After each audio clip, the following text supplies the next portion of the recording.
destiny has determined this outcome. So this race will be the battle of 3 dreams and 3 stories, but only one will become world champion. Welcome to the final round of the Formula 1 World Championship, the Abu Dhabi Grand Prix.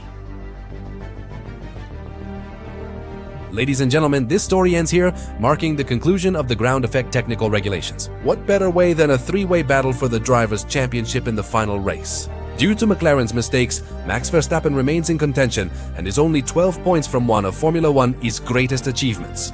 Same as this edition, since 2014.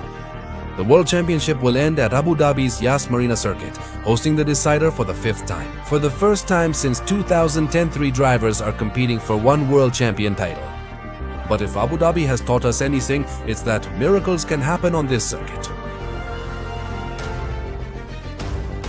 The time has come for all or nothing, the moment to give it your all and fight for a chapter in history called World Champion. Let's begin the preview of the 2025 Abu Dhabi Grand Prix of Formula 1.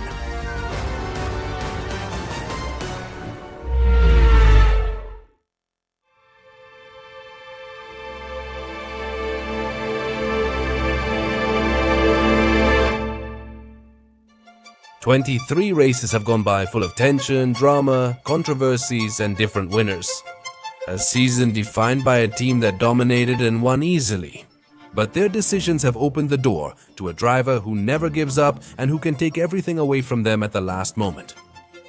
Ladies and gentlemen, it's time for the grand season finale with a 3-way battle for the greatest glory in motorsport between Max Verstappen, Lando Norris, and Oscar Piastri. This story ends here and now, and when the checkered flag falls at the end of the race. One of them will be world champion and have the best night of his life, and the other 2 will be the losers and have the worst night of their lives. And this ending, as always, takes place in the United Arab Emirates. For the 5th time in its history, it will host the decision of a world title in the last race of the year. Ladies and gentlemen, it's time for the final preview of the year. Familiarizing myself one last time with the circuit hosting the Formula 1 World Championship finale. Abu Dhabi, United Arab Emirates. Its circuit is the Yas Marina circuit, a permanent track located on Yas Island, created in 2009. And the venue that has witnessed 4 drivers' coronations throughout its history. 5.2 kilometers of track, 58 laps, 16 corners, 2 drag reduction system activation zones, and 2 potential areas for overtaking maneuvers. Characterized by being a futuristic-looking circuit with a variety of corners and extremely technical. The first sector is a slightly technical section but not very fast. It has only 4 corners, most of which are high speed, and only one is medium-low speed. It starts with the main straight, one of the shortest on the calendar, where you immediately attack turn 1. A 90-degree left turn, where the main concern is the track limits, which are really tricky on the exit, since it's very easy to misjudge the car's position and speed and end up going off track at this particular part, making it the most difficult section of this sector. That's exactly why it's easy to get track limits or have qualifying laps invalidated. From there, drivers reach the circuit's fastest section, beginning with the Falsa Urash corner, a large corner with elevation changes left-right-left, where car grip and stability are crucial for getting through. A very fast corner that throws the cars into the second sector in a very dizzying way. The second sector is the fastest on the whole track, with only 4 turns, but it's made up of 2 very long straights connected by a slow chicane. It starts with the turn 5 curve, and once crossed, the cars face this very long straight. It's a 1.2 kilometer stretch of pure speed and acceleration, offering overtaking as the first drag reduction system zone. It activates just a few meters after exiting turn 5 and extends all the way to the braking zone of turn 6. It's a very long zone that, with another car's slipstream, offers overtaking chances. And when they reach the corner, the cars brake hard to get through the slow turns 6 and 7 where traction is vital, as are the brakes to tackle them. And after exiting these corners, there's another straight of over 1 kilometer, which is also a drag reduction system zone. It activates at turn 8 and ends with braking at turn 9. It's a sector of pure flat speed, which opens the door to the last sector of this circuit. The third sector is the most technical and has the most corners on the track. It has 8, where it's a combination of medium speed corners and slow speed corners. This is a very tight sector. After coming out of turn 9, the banked left-hander, cars encounter a slow sector with corners in a procession, which reduces cornering speed and overheats tires. In this part, in particular, the corners vary between medium and low speed. The ones under the hotel have the wall close to the track at the exit. So a mistake here becomes completely catastrophic since there's no room to save the car. And the cars that usually shine in traction, slow cornering speed and stability. In this area, they'll find a real oasis. So this part of the track is not only challenging, but also crucial and very punishing for the single-seaters. Jazz Marine features slow and fast corners, long straights, and acceleration zones, making it challenging to find the right balance. It's technically demanding, but that's true for most of the circuit. Its large runoff areas allow the cars to push the limits, knowing they have room for error on a fast but extremely complex track. And in summer, in Sector 1, the most important element is acceleration and the car's grip in fast corners in the first sector, speed in the second, and stability of the car through slow corners in the third. Other factors in the circuit's wide runoff areas make it unlikely a race will need to be neutralized with a safety car. Only the hotel corner exits have a wall beside them. Elsewhere, endless runoff areas let cars correct mistakes. Retirement on this circuit is more likely from reliability failures than accidents. And in the 16 years that this Grand Prix has been in Formula 1, the safety car has only come out 5 times in 16 races. So the probability of the safety car appearing is just about 35%. On this circuit, the brakes and traction are heavily punished, since it's a track with constant slow corners and heavy braking. That's why their importance is vital when it comes to setups, and teams usually take this into account. The cars are usually set up with balanced medium downforce setups, since it's a circuit that has a bit of everything and where each sector is a completely different challenge. And its 2 drag reduction system zones on this circuit are the key overtaking points that the Jazz Marination circuit offers you. The traction control is very simple to use. Traction control is very simple. The system is simple. The traction control system is simple. The traction control system is, and the traction control system, and the traction control system vary. Using the traction control system is simple, and the system is simple too. The traction control system is easy to use, and that's thanks to traction.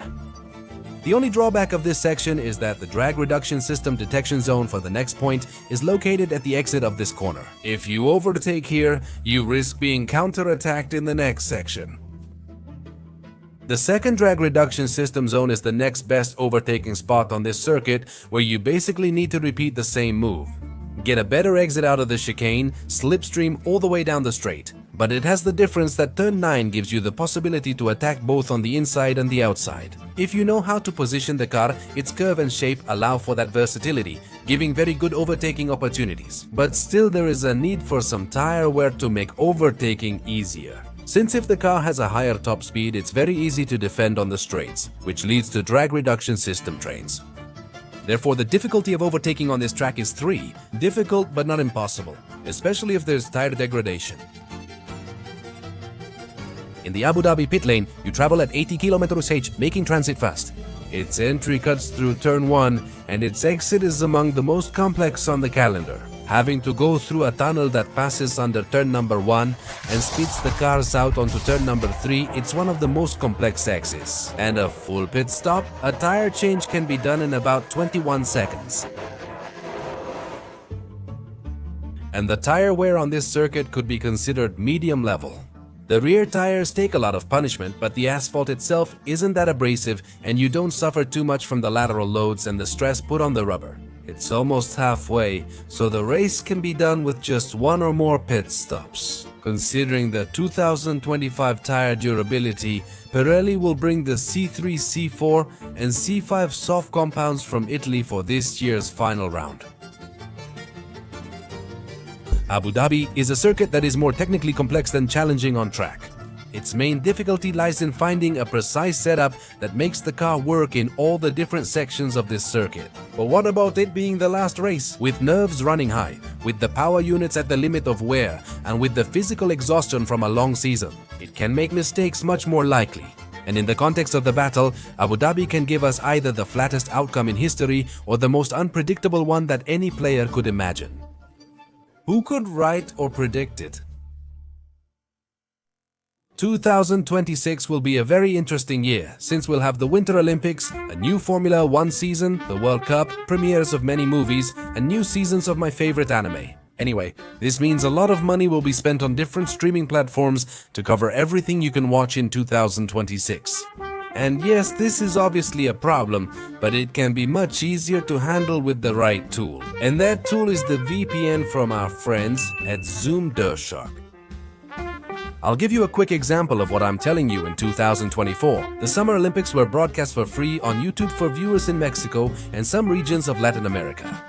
The 24 Hours of Le Mans was free on this platform. In some countries on this continent, or even on YouTube, National Football League games have been broadcast. So just imagine the possibilities that could happen next year with the Soccer World Cup, motorsports, the Olympic Games, and many more events. The only downside is this content is often blocked. Accessing this is very simple. You just need to use the VPN's main feature, which is the IP changer, to virtually place yourself in any region you want. If you find out, for example, that they're broadcasting a World Cup match live on a free platform from Europe, you would just need to select that country, change your IP, and with that, voila. Even if the content is blocked in your country, you'll be able to access it completely legally. And there are plenty of options on the internet, so the possibilities are extremely broad. But look, I invite you to try out these benefits. And if you go to Searcher.com Skyline and use my code Skyline, you'll get 4 extra months when you sign up for this service. So you can try it on an unlimited number of devices, try it for a month, and if you don't like it or it doesn't work for you, you have a full money-back guarantee. So I recommend you give it a try and take advantage of all the possibilities our friends at Surfshark VPN offer you. It's the finale. Everything will be decided at the Jazz Marina circuit. 58 laps will separate the world champion from his crown, which will be decided between Lando Norris, Oscar Piastri, and Max Verstappen. In a moment where any mistake can ruin everything, where nerves will be on edge, and where all the unresolved battles will finally be settled once and for all. So, ladies and gentlemen, it's time to analyze for the last time this year the team-by-team and driver-by-driver breakdown for this final round of the Formula 1 World Championship.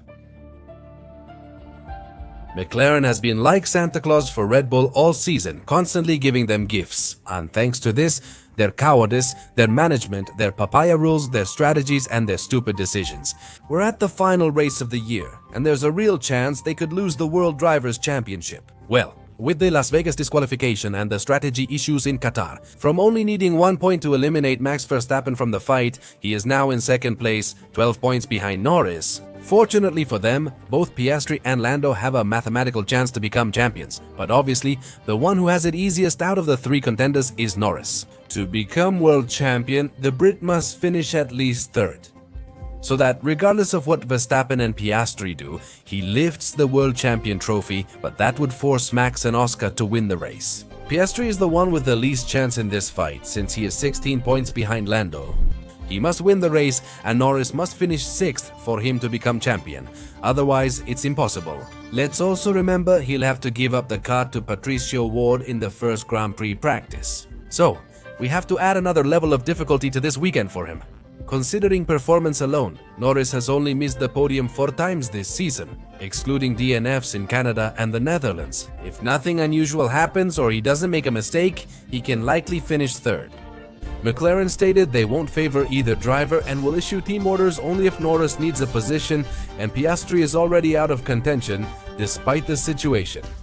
This makes me picture Verstappen winning, Piastri in 2nd or 3rd, and Norris in 4th. Near the end of the race, they issue a team order to secure the driver's title. The problem is that inside McLaren there's absolute internal chaos. Nerves, tension, and bad decisions have been running high during these last couple of races, and that can really work against them in this World Championship showdown.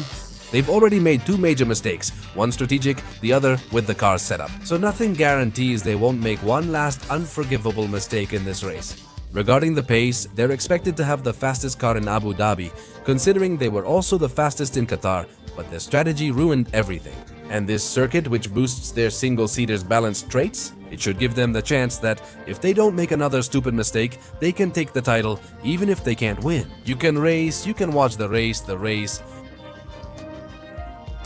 you can watch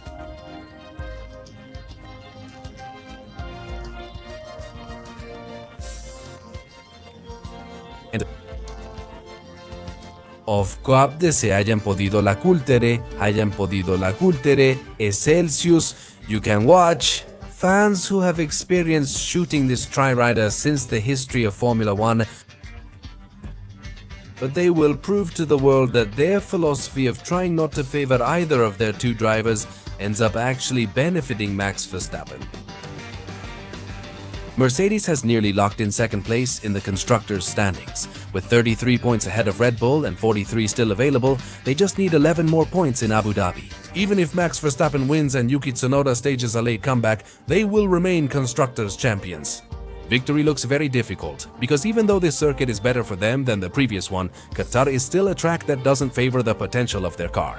If nothing unusual happens, victory seems complicated. They hope to have enough pace to pressure the podium contenders, and Red Bull is going to need them to be able to put pressure on Lando Norris and to be an asset in their favor in this 2025 World Championship showdown. Ladies and gentlemen, no matter the outcome in Abu Dhabi, Max Verstappen's achievement will go down as one of Formula 1's greatest feats. Making up more than 100 points and being within reach of fighting Lando Norris for the title is a feat that, I'm sure, will hardly ever be repeated in this category. Unfortunately, he can't become world champion on his own. He must win the race, and Norris needs to finish 4th or lower. Or worse, in order to take the crown from him, he must finish ahead of Piastri in this Grand Prix. And with Norris likely on the podium, beating the McLarens will be even more challenging.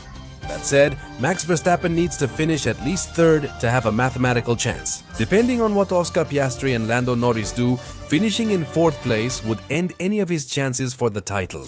Red Bull is expected to perform well in this Grand Prix, but their weakness is balance. Their engineers face the tough choice of making the RB 21 strong in the last sector by sacrificing speed or focusing on speed and risking poor performance in the final sector. These are the most complex scenarios that are planned for the instability the RB 21 has when looking for the perfect setup. Red Bull and Verstappen need to start strong on Friday, just to fine-tune the details and hope that the pace is enough to beat the McLaren team. Even if they can be their fastest car, they still need something to happen with Lando Norris. There's also his engine issue, caused by vibrations Max Verstappen felt during the Grand Prix. They ended up removing it and put in the old engine as a safety measure, in case there could be a reliability failure. There's an 80% chance he'll have the fresh engine for this Grand Prix. Currently, there's no official information. The odds don't seem to be on Max Verstappen's side. In fact, it's already a miracle that he's made it this far with a shot at the title, thanks to the multiple and constant mistakes McLaren has made. Red Bull hasn't hidden it, and they've been aware of it at all times. But if Lady Luck has smiled on them so many times, who's to say she can't show up one last time? Ferrari is about to end one of its worst seasons in recent years, which is good news. They're close to finishing the season without a win for the first time since 2021. In Qatar, they struggled with the increased tire pressure for safety, resulting in almost no pace. Do they think this won't happen again in Abu Dhabi, where the team usually performs well? But with their morale low and a tough car to understand, it's unlikely they'll naturally fight for the podium. It depends on how well they set up the SF25, and that some luck finally comes their way. Otherwise, it'll be just another Grand Prix. It's tough, but what more can they do at this point? If they know that 4th place in the constructors' standings will be their final position this season, Williams has done it, and with Carlos Sainz's 3rd place in Qatar, mathematically 5th place in the constructors' standings is theirs and no one is going to take it away from them. So their gamble has paid off, and Williams can finish the season knowing they did a great job, even though there's still work to do. Recognizing their significant progress from 2024 to 2025. Williams is racing without pressure, which should help them secure another strong result. Also, only 9 points separate Sainz and Albon in their battle. And I'm sure that Sainz will want to take 8th place in the drivers' standings from his teammate. Racing Bull faces the season's final race and Isaac Hayer's last before joining Red Bull. With Arvid Lindblad officially joining the team in 2026, this marks Hayer's farewell. At least for now, because with this team you never really know. The truth is that the result in Qatar has killed their chances of being the 5th team this season. But they have a 12-point lead over Aston Martin to defend 6th place. Knowing their car favors balanced circuits and Aston Martin isn't expected to be strong, that position will likely be theirs unless something unexpected happens. Aston Martin is ending a disastrous season with no podiums, poor car pace, and hope only for improvement in 2026. With all the changes that have been made, still, their 7th place in the constructors' standings isn't secure, as they're just 7 points ahead of Haas and 12 ahead of Sauber. And now that they're facing a circuit that neither suits them well nor badly in their car, that could make scoring points complicated. We'll see if they can avoid falling a few spots in the constructors' standings under normal conditions. The only thing that's certain is that right now Aston Martin is closing out a completely disastrous season, and they haven't improved practically anything compared to what we've seen in recent years. With this team, which despite all their million-dollar investments, still can't find the key to consistently winning or reaching the podium. Haas aims to score 8 points to secure 7th in the constructors' standings. The issue is that this recent run of circuits hasn't been completely good for them. They've run into some problems when setting up the car, but that position, taking 7th place from Aston Martin, is realistic. This team will do everything to capture it and secure those extra millions in the constructors' standings. Referee, don't end the game. Sauber is pulling ahead. After this race, Peter Sauber's legendary team likely bids farewell to Formula 1 forever, and that will make way for the Audi team, which will enter the category as a constructor. But first, the team will aim for a miracle by finishing 7th or 8th in the Constructors' Championship. Even though their chances are very slim, they need a double points finish. One driver did very well while something happened to Haas and Aston Martin. Given their car is the least effective in the group, it seems unlikely to happen. We'll see if Sauber can have one last race that honors the team's Formula 1 legacy. To the founder who turned a dream into a long-lasting Formula 1 legacy. And Alpine is also saying goodbye, since this is the last race they'll have as constructors before becoming a customer team. Now we just have to see if Renault can end its run in Formula 1 with a farewell worthy of its legacy as one of the sport's best engine makers. But it looks pretty complicated. We know their car isn't the best and they usually have trouble scoring points. At least Gasly found more performance from his car in Las Vegas and Qatar, where he had opportunities. We'll see if that chance comes up again for him or Franco Colapinto, so they can say goodbye with points at season's end. As for the weather, this weekend, as is tradition in these desert areas of the Middle East, there is no threat of rain expected. Is there really only a 1% chance of rain causing any drama in this final round of the season? Temperatures will be moderately high, 25 to 27 degrees, with no surprises expected for the World Championship final round. So, ladies and gentlemen, get ready for a season finale with a dry track and no surprises in the sky as we face the last race of the season. And finally, to wrap up this story, it's time for the historical data section for the last time this season, so you can take home some trivia about this circuit and this Grand Prix. The Abu Dhabi Grand Prix. It's one of those that chooses not to be named after the country where it's held, but rather after the region where the circuit is located, like Mexico or Brazil, where their Grands Prix are called the Mexico City Grand Prix or the Sao Paulo Grand Prix. Well, this Grand Prix is called the Abu Dhabi Grand Prix instead of the United Arab Emirates Grand Prix. It's a strategic way to position this region globally.